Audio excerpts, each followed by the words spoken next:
आइए आज सुनते हैं रामनवमी की कथा। आप सभी भक्तों को रामनवमी की ढेर सारी शुभकामनाएं। आप सभी के जीवन में भगवान राम की कृपा से आप सभी को सभी प्रकार के सुख और समृद्धि की प्राप्ति हो। रामनवमी का त्योहार भगवान राम के जन्मोत्सव के रूप में मनाया जाता है। भगवान राम का इसी दिन प्राकट्य हुआ था। रामनवमी का त्योहार यह व्रत नित्य, नैमित्तिक और काम्य तीन प्रकार का है। नित्य होने से इस निष्काम भावना को रखकर आजीवन अगर किया जाए तो इसका फल अनंत और असीम फल इसका प्राप्त होता है, और किसी निमित्त या कामना के साथ किया जाए तो इसका यथेच्छ फल प्राप्त होता है। श्री राम का इस दिन प्राकट्य हुआ था। उस समय चैत्र माह शुक्ल पक्ष की नवमी तिथि गुरुवार दिन पुष्य नक्षत्र या दूसरे मत के अनुसार पुनर्वसु नक्षत्र मध्याह्न और कर्क लग्न में हुआ था। नवमी का त्योहार पूरे भारत वर्ष में विशेष प्रकार से अयोध्या में रामनवमी का त्योहार पूरे हर्ष और उल्लास के साथ किया जाता है, मनाया जाता है, और इस दिन भगवान राम और राम पंचायतन का पूरे विधि विधान के साथ पूजन किया जाता है। तो आइए अब सुनते हैं रामनवमी की कथा।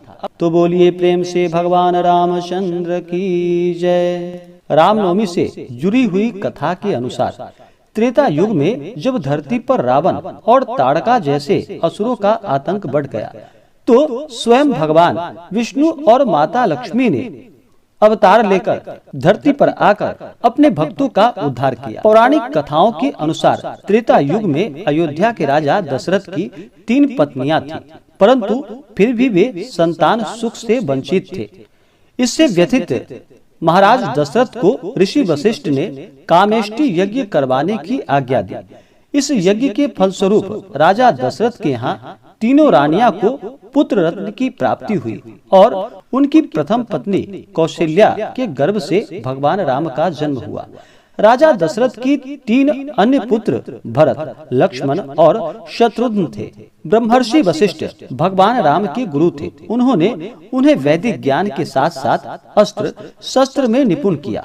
ब्रह्म ऋषि विश्वामित्र ने भी राम को शस्त्र विद्या दी और इन्हीं के मार्गदर्शन में राम ने ताड़का जैसे राक्षसों का संहार किया, अहिल्या का उद्धार और सीता स्वयंवर में हिस्सा लिया और सीता से विवाह फिर भगवान राम की हुई। महाराज दशरथ अपने ज्येष्ठ पुत्र राम को अपना उत्तराधिकारी बनाना चाहते थे, लेकिन उनकी अन्य पत्नी कैकेयी की मंशा थी कि उनका पुत्र भरत सिंहासन पर बैठे। इसलिए उन्होंने राजा दशरथ से अपने 2 वरदान मांगे।